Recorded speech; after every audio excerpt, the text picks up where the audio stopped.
The New York Mets have hit rock bottom. The Mets are on a 6-game losing streak and just got swept in a 4-game series against a team almost every Met fan hates. Fans are up in arms, not only questioning if the team will make the playoffs, but if they can even finish at the 500 mark. It has been really, really rough, so stay tuned only here on Mets Digest to hear all of the details. I'm your host today, Mike Duda, and before we get into this abysmal team with an abysmal excuse for a front office, we got to talk about some subscribers, and that being the fact that 62.1% of you that watch these videos aren't one. So please do me a favor, do us a favor here on Mets Digest, and hit that free subscribe button.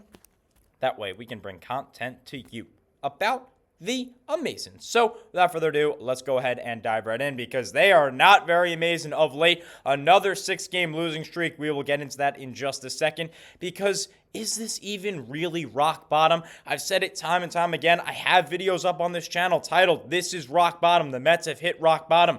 Is this even rock bottom? Because watch, somehow, some way, with just 15 games left to go, the Mets will go on some form of a run and then hit another rock bottom and probably miss the playoffs. And with 15 to go, I'm not even that confident that they're going to finish 500. So why? Well, it's because of this. Another 6-game losing streak. Like I've said, we've already had 2 separate occasions where the Mets have had a 7-game losing streak, which they're trying to avoid tonight. I'm going to the game, so let's hope, maybe. But I think what's worse about it is every Met fan despises the city of Philadelphia and the Philadelphia Phillies, and we just lost 4 consecutive games, got swept in a 4-game set in embarrassing fashion, I might add, over there in Philly. Terrible.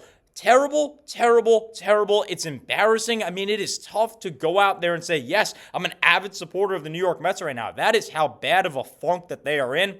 We've already had 2 separate occasions where they've lost 4 out of 17 games or worse, and it just continues. Another really rough stretch here. As you can see, swept by the Phillies. So let's hear from the experts. What do they have to say about just how bad this New York Mets team has been? We're going to start off with Matt Sullivan of Yahoo Sports. He says the New York Mets, after their 3-game sweep over the Philadelphia Phillies at Citi Field, by the way, they were just 4 games out of the Phillies for the National League East by then. We'll take a look at the standings to end today's video. We're closing in on the Phillies in the National League East. Like I just said, 4 games out.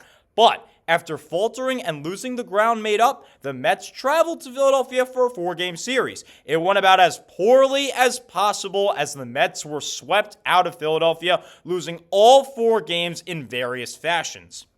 The last game was a brutal one as they blew a 4-run lead, putting the Mets down 11 games in the East and in jeopardy of missing the postseason entirely. And to add on to this quote, my personal narrative, I don't even think that they're going to finish 500. They might be an 81-81 team, which is pathetic because, as we'll hear in just a little bit, they are a $340 million team. So what did the skip have to say? Let's hear from Carlos Mendoza. Well, according to Anthony Giacomo, he said, quote, "I'm responsible. I'm the manager. It's my job to get these guys going, and I will." So let's turn it back to Sullivan because he actually completely disagrees with what Mendy said here and doesn't think that Mendoza is responsible. He says Mendoza is shouldering the responsibility from the Phillies series. While he did have questionable decisions regarding the bullpen at times, the players on the field need to perform to expectations. And for once, I actually partially agree. Yes, he took out David Peterson last night at just 86 pitches after going 5 innings, 7 hits, 3 earned runs, a walk and a strikeout. Not a great night, but not bad enough that you should plunk him after 86 pitches. He ended up going to Reed Garrett, who has been really poor in just his 2nd time out since coming back from injury. He only pitched 2/3 of an inning and gave up 3 earned runs. He continues to go to Ryan Helsley. He starts Cedric Mullins, etc., etc. The list continues to go on with questionable moves, but that's kind of been the theme all year.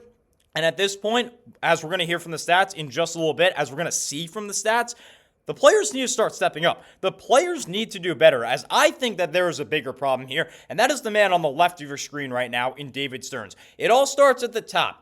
You're not going to fire the owner. You can't get rid of Steve Cohen unless he wants to get rid of himself from this team. Unless he wants to just back away and say, I'm going to sell the team. So you got to start from the top. And for me, especially if they don't make the playoffs, and even more especially if they don't make it to the 500 mark, you got to start firing people left and right. David Stearns' trade deadline has looked really, really bad. Gregory Soto's been okay. Tyler Rogers has been pretty iffy in my opinion. He's good if he gets a clean inning to work with, but he gives up too many hits.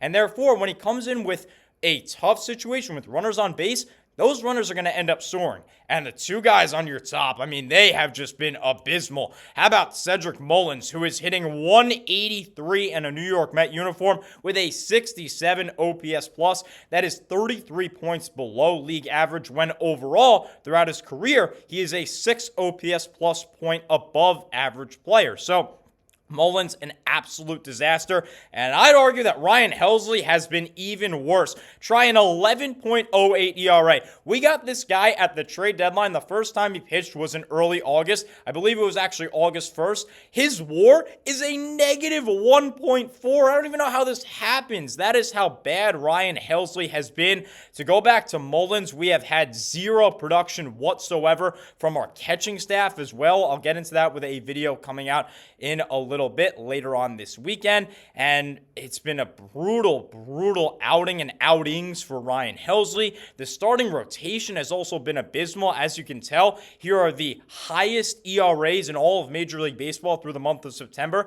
and there are amazing sitting in second. Look at the company, the Minnesota Twins, who basically sold their entire roster at the trade deadline, the Colorado Rockies, the Miami Marlins, these teams that are not good and they don't have good pitching. And where are the Mets? Right at the top with them, or dare I say, right at the bottom.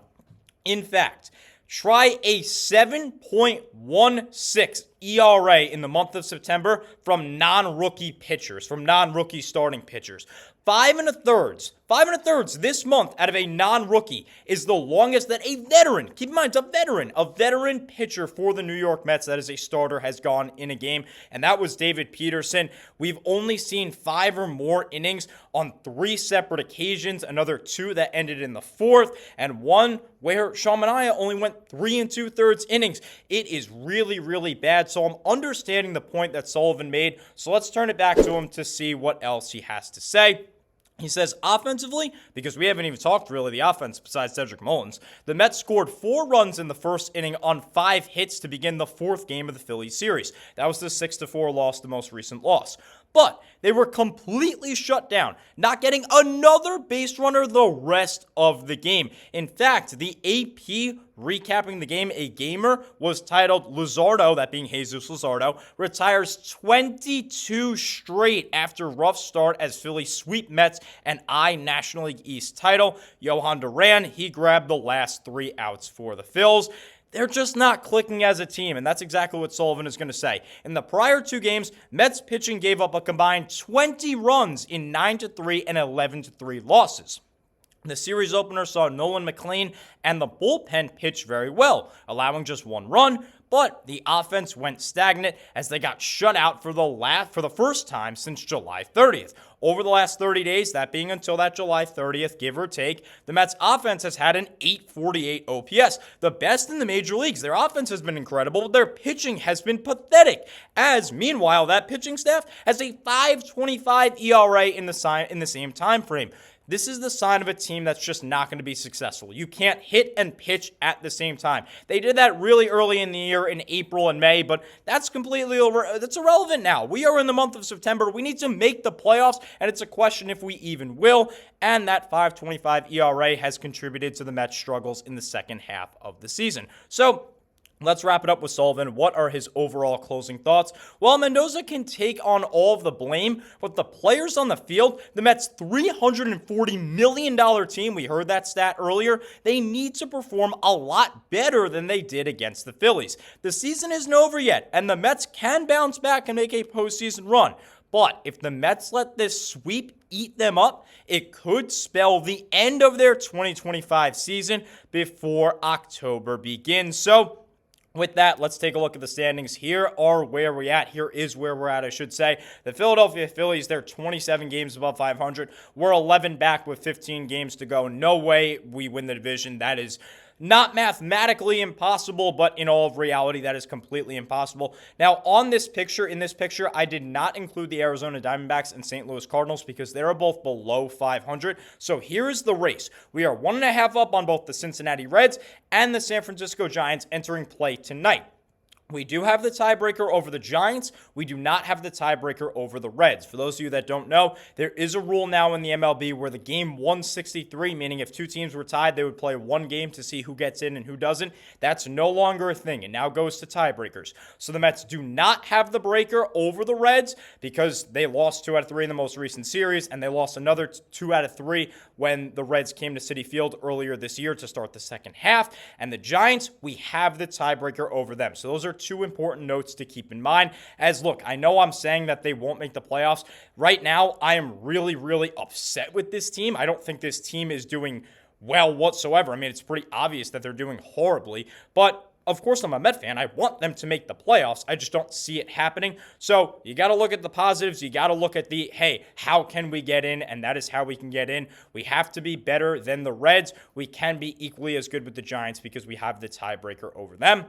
So that is the standings, and here's the upcoming schedule. This is why I'm a little bit iffy. The Texas Rangers right now are fighting hard to get into the American League wild card. The San Diego Padres are a playoff team, as you can tell from this statistic. They got 4 games on us in the wild card. The Washington Nationals, although they're not a good team, the Mets have struggled against them and the Marlins, who they close out the season with. And then the Chicago Cubs is sandwiched in between the Nationals and the Marlins, one of also the best teams that baseball has to offer. 7.5 up on the Reds over there in the wild card, or rather up on the Mets. So really, really tough upcoming schedule overall. This is a big homestand. The Mets have a 3-game set against Texas, 3 against the Padres, 3 against the Nationals, 9 more home games. The Mets have been a very, very good team at home at Citi Field. So hopefully tonight they can start something up, but it's going to be a tall task as, yes, we do have our 3 young guys, so do expect starters to go more than 5 or 6 innings in Jonah Tong, Brandon Sproat, and Nolan McLean.